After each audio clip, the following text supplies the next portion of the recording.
Bitcoin mining. It's not intuitive. It takes some time to get there, but it was a perfect complement for renewables. And the cost curves for solar specifically just meant that Bitcoin mining and solar were going to collide in what I think is going to be just an absolute terrific way in the years ahead. Things are not 100% aligned there yet, but I think within 2 to 5 years, we're going to see just an unparalleled explosion of growth and the marriage of those two technologies. Hello and welcome to the Solar Maverick Podcast, where solar meets entrepreneurship and experience. I'm your host, Benoy Thanjan, so let's get into it. Hi, this is Benoy, your host of the Solar Maverick Podcast. The podcast is brought to you by Reneu Energy. We're a solar developer and consulting firm. I wanted to personally invite our listeners, who we call Mavericks, to our summer solstice party, which will be happening Thursday, June 23rd from 6 p.m. to 10 p.m. in Jersey City, New Jersey, which is right across the water from Manhattan. Summer solstice is the longest day of the year, and it's a big celebration in the solar industry. The event will be happening at Hudson Hall, which is a Czech beer garden smokehouse, which I am one of the owners. If you're interested in more details, you could find it on the notes of the podcast. And I'm really excited on this episode of the podcast to have Kent Halliburton. He's the COO of SAS Mining. SAS Mining is a platform that introduces retail investors to mining projects using renewable energy. Kent is an expert in solar, but also an expert in crypto. So I think he brings great perspective on the opportunity that lies with Bitcoin mining. I'm actually an advisor to SAS Mining, and I have learned a lot about mining. I hope you enjoy this episode of the Solar Maverick Podcast. Thank you for listening. Let's get into it. Hi, this is Benoy, your host of the Solar Maverick Podcast. I'm excited to have someone that I've been waiting to get on the podcast for a very long time, and we finally made it happen. It's Kent Halliburton. He's the COO at SAS Mining. I don't think Will would like if I said CEO. He will be. Kent will be the CEO of SAS Mining eventually. Oh, let's hope not, man. I don't want that level of responsibility. I'm good where I'm at. I'm excited because this is a topic that we've talked about a lot with Bitcoin mining and taking renewable energy. Obviously, there's a lot of energy consumption related to mining, and obviously using renewable resources is a great response to it. You're probably one of the few people out there who has both extensive renewable energy experience, extensive crypto experience. Can you talk a little bit about your background and how the opportunity at SAS Mining occurred and where you are today? I know that's like 3 questions in one, but the journey of my life, right?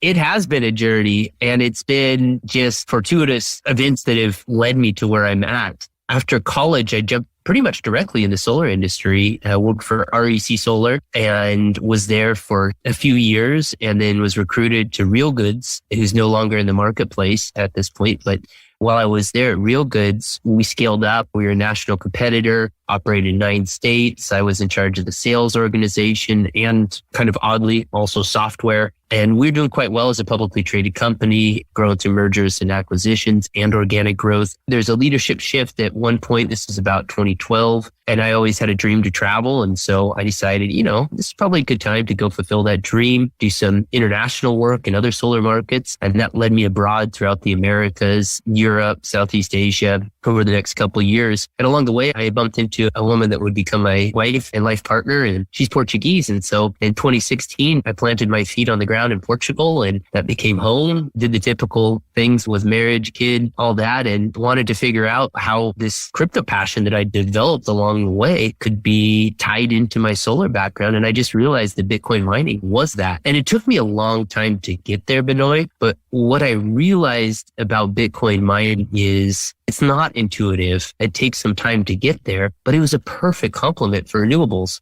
And the cost curves for solar specifically just meant that Bitcoin mining and solar were going to collide in what I think is going to be just an absolute terrific way in the years ahead. Things are not 100% aligned there yet, but I think within 2 to 5 years, we're going to see just an unparalleled explosion of growth and a kind of a marriage of those two technologies. Yeah, I agree with you. There's so many great points that you made in the conversation and how life is kind of fortuitous and it takes time. And then to realize that crypto mining, specifically Bitcoin mining, could be a great opportunity for renewable energy. I actually obviously learned about SAS Mining because William, who's the CEO of SAS mining listens to the Solar Maverick podcast. Then he reached out to me to basically be on the SAS mining podcast. Then I had him on as well on the Solar Maverick podcast. And that's interesting because you heard that interview and you reached out to me. But I missed the best part of the story. You were the one that made it happen for me to be here at SAS Mining. I was trying to figure out how to get into the mining space, and I was listening to various resources, and your interview with Will on the Solar Maverick podcast here is what provoked me to reach out, because we loosely knew each other from days working together in solar, and reached out, asked for an introduction, and one thing led to another. Now, and right-hand man for Will and growing SAS Mining. At that time, you were in Portugal, not in Peru that you are now. And I remember our first conversation after not speaking for a while. And I was like, wow, I can't believe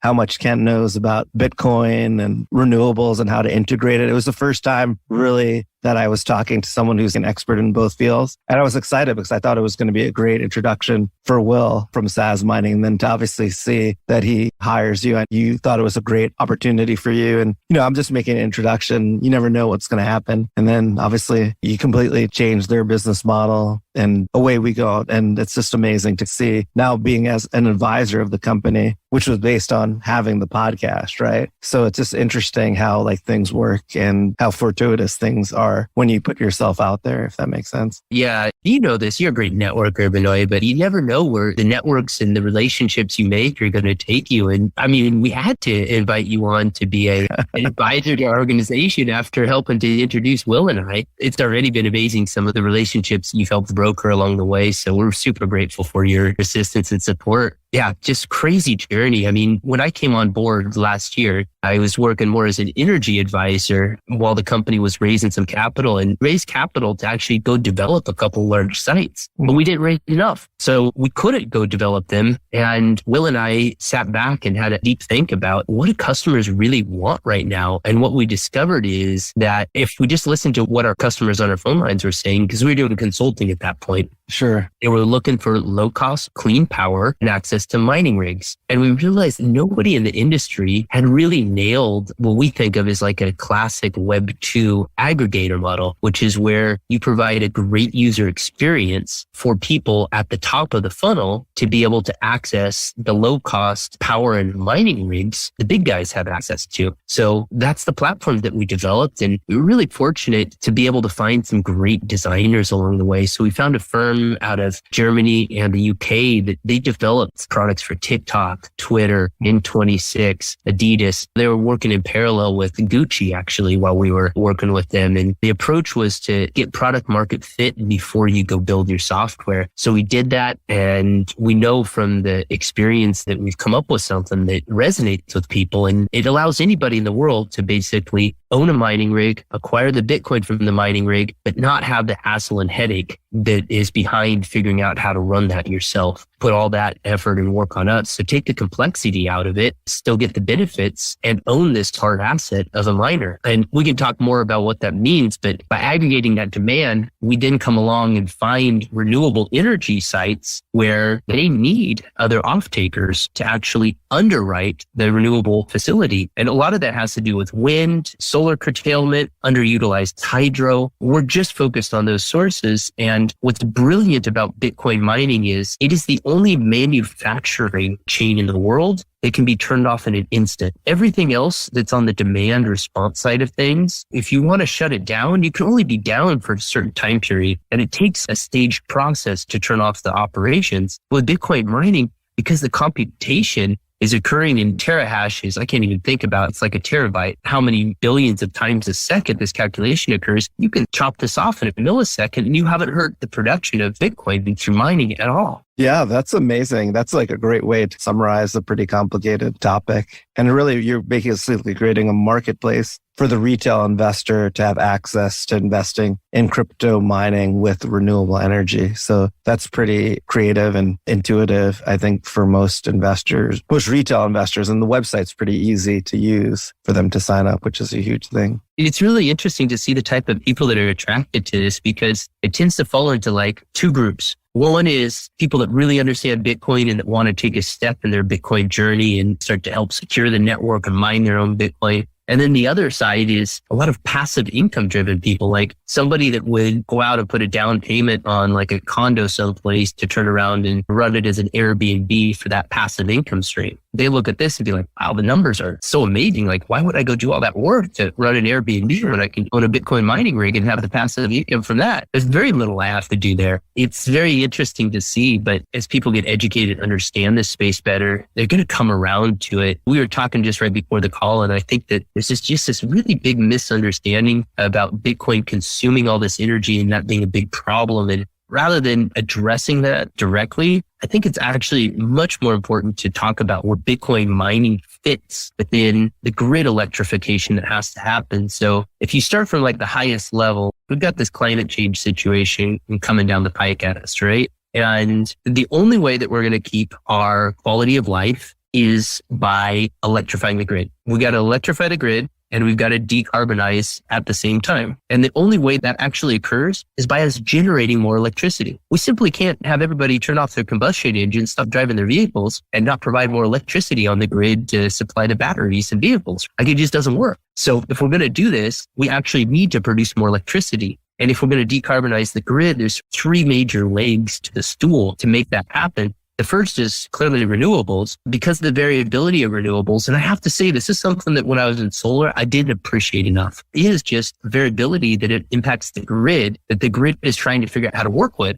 And as more solar and more wind comes online, the dynamics for that change. There needs to be a constant source of energy on the grid to just deal with the situations where there's just not enough power being put out at any one time by renewables. And that consistent source of energy could be stored, fuel cells, but frankly, see how we get around it to just embrace nuclear energy as the second leg of that stool, because you need that constant supply of energy amongst the intermittency of renewables. But then the third leg of the stool is there are just times where the grid has too much energy, and you can monetize that and help underwrite the entire procedure. And that's Bitcoin mining, because Bitcoin mining can go to wherever that excess energy is occurring and can monetize it. And that right there, I will tell you straight up, is a game changer. We're in conversations with wind farms. We're talking about being shut down because production tax credits had rolled off. During certain times, their power is being charged at negative rates. And they're sort of, hey, the economics don't make sense anymore. We either shut this down or we embrace a Bitcoin mining operation to help underwrite this facility. These sorts of things are happening like all over the world right now.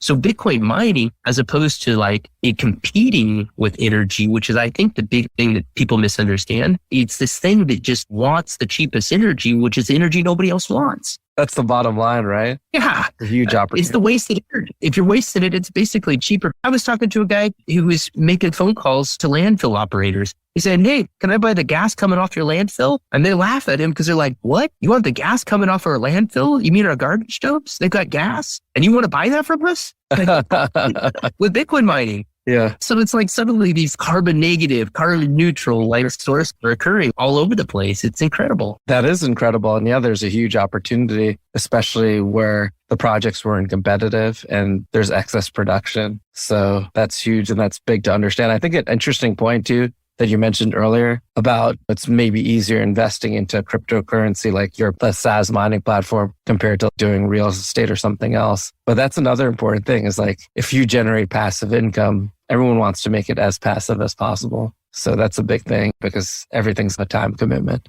So that's great with your platform. You don't really have to worry about that stuff. You're doing the dirty work.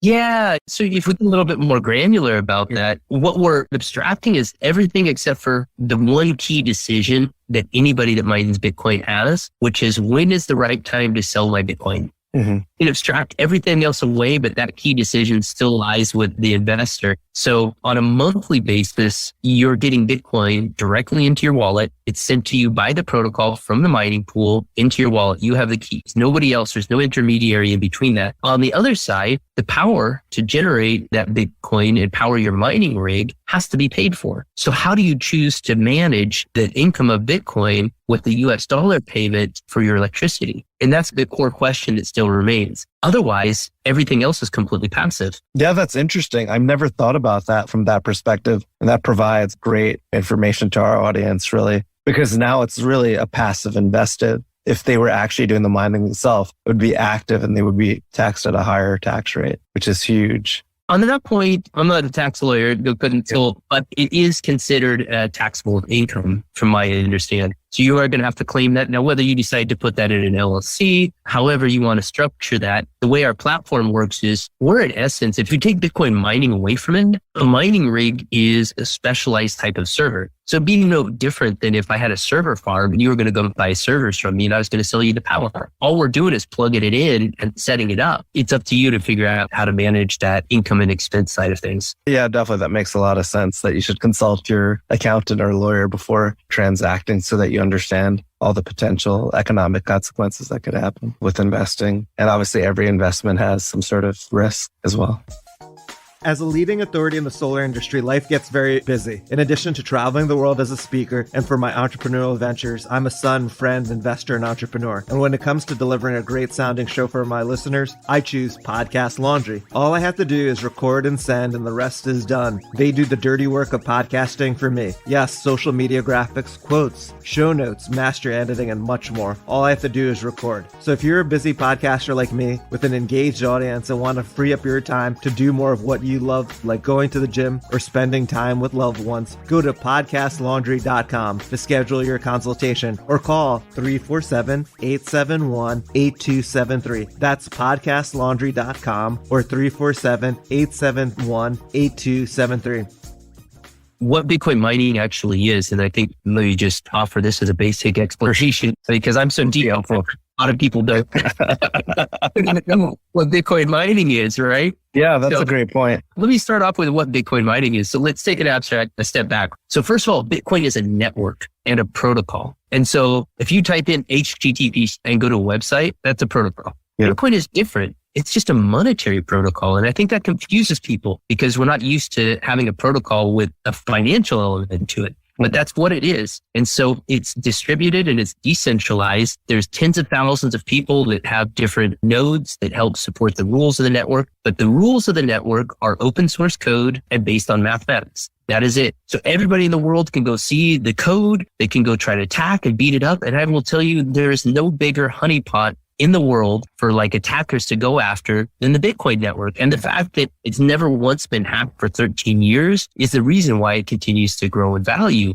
That and the fact that the monetary supply, so new Bitcoin coming out, is on a fixed schedule. So as opposed to the Federal Reserve that provides US dollars to our economy, it's very arbitrary. Every couple months, we're all like pins and needles. Oracle and Delphi going to tell us today when they rattle their shell. And do they use the or the? You know, yeah. Like, one breakdown that we're doing. There's this like arbitrariness to our money right now that is just so fundamentally different than the Bitcoin network. Just strict rules of math. It's logical. It's outside of anybody's ability to change. And then the Bitcoin mining is the heart of the Bitcoin network because what it does is it secures the network. And it gets a bit complicated how it secures the network, but that security comes for a price. So the miners secure the network and produce the new Bitcoin. In exchange, when they provide the security, they earn rewards for it. That's the primary function of Bitcoin mining, is actually securing this network. And when you talk about security of the network, just to put this in perspective,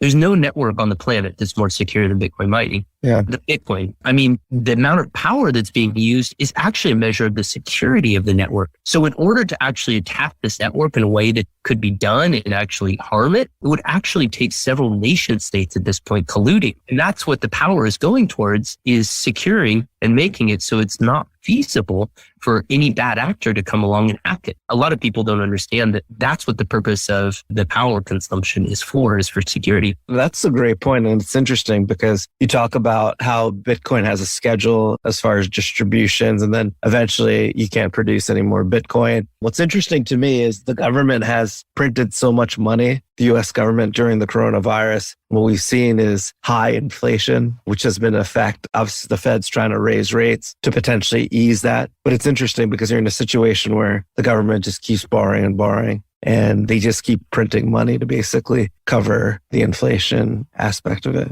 It's a really interesting dynamic, inflation. I think actually Bitcoin itself has taught me more about money than I understood before Bitcoin existed. It's almost like you finally have a mirror. Like you've heard this old expression, these two fish were swimming along and this older fish swam by and said, "Hey boys, how's the water?" And the two fish keep swimming for a little while. And then one fish turns to the other and says, "Hey, what's water?"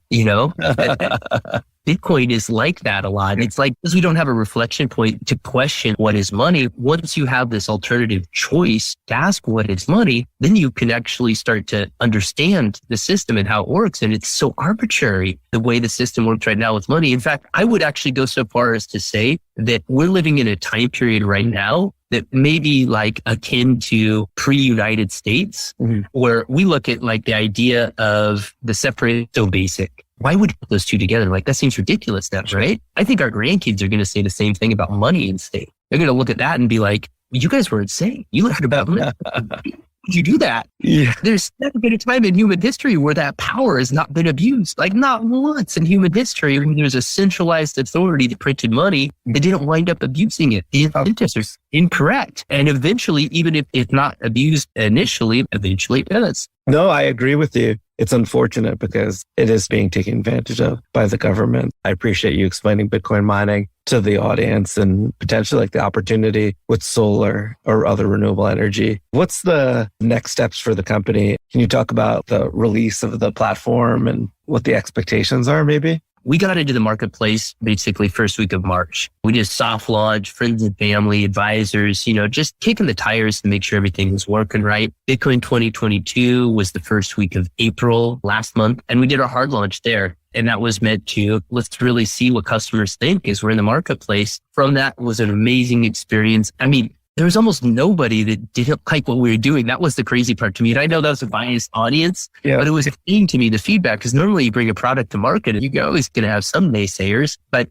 now we're at a phase where we're setting up our first facility. We're acquiring customers on our wait list to fill that facility. And there's a limited number of spots on our wait list. And we're asking $100 per mining rig that people want to reserve in order to show commitment on the wait list. That first facility will be up and operational in September. And as soon as that facility is operational, at that point, we'll collect the capital for the mining rigs. And then you'll start to mine your Bitcoin and it goes directly to your wallet. We take care of the rest. That's huge. It's like end-to-end service. And then the customer just has to check their account and see how much Bitcoin they have. And that's pretty easy for most private client to understand and to do that. So that's really innovative. It's, I guess, the Uber, right? Of you're matching basically investors with renewable energy projects or Bitcoin. Yeah, that's NFTs. Actually, you're touching on investors. Investors have been quite eager to participate with us on this project because they see this vision that we have. That I like to remind people that before Uber existed, there was other ride-sharing apps. It just took the Uber experience to really blow open that ride-sharing marketplace. Same with Airbnb. There was home-sharing apps that existed before Airbnb, but they provided that right experience. And then suddenly the marketplace blows up and then we feel comfortable staying in other people's homes and it's no longer weird. But we can do the same with Bitcoin mining because nobody has nailed this for the end consumer. And we think that once people really understand how easy it is to earn passive income, I mean, it genuinely is one of those things where it seems too good to be true, but it's not. I mean, this is just the Bitcoin network. It's just math. We're just providing you a server, provide power, making sure that it's connected to the network. That's it. The network does the rest. It's not even us. It sounds so easy and simple, but obviously I know you have appreciation for how hard it is to make a platform that attracts people and that they're able to invest. And obviously as well, miners to put their projects on the platform as well to be comfortable. I will mention one of my funniest observations for so many people at Bitcoin 2022 is that it was almost like the whole industry for people to learn how to do Bitcoin mining. It's been filled with a lot of this engineering techno jargon. Reminds me very much of the early days of solar when I was participating there. What I found was fascinating talking to people is the simplicity of our product. Took a very long time for people to get through. Like they just had so much jargon in their heads. You'd be like, oh, really? It's this easy?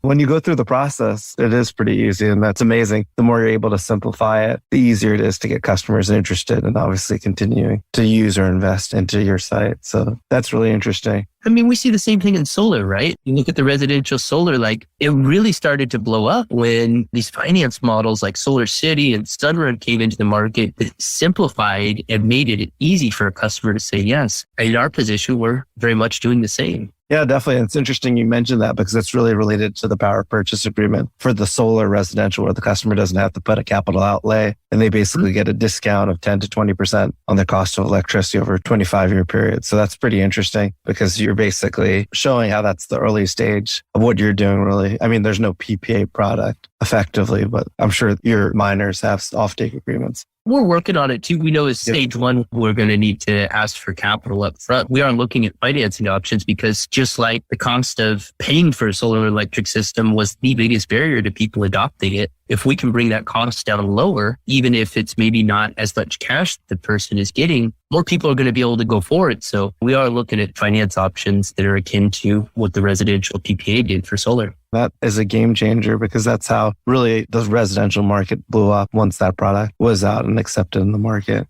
Yeah, it was fun to be able to work with those in the very early days.